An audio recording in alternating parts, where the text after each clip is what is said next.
Киристе хорто сколатын үз класс үйренетчите Арсентий Усов.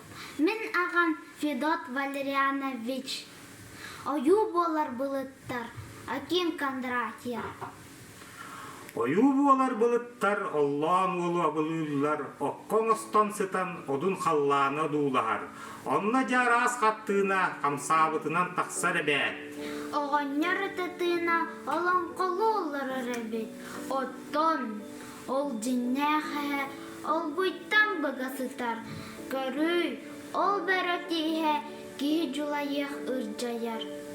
Аны бұат аттаға, атара селейнен ехер. Көрүй, түрәм, көміс тұяға табыяра игілер. Көр, ол айы бұғатыра, көтіқпіт көхіңі тағы, көстібет бейхім болтыра, көрдәбітін ұлығы. Аллан доғуя үйетде ою болар былыттаттан, ордук сырдата сиридде ол көріжес оюлардан.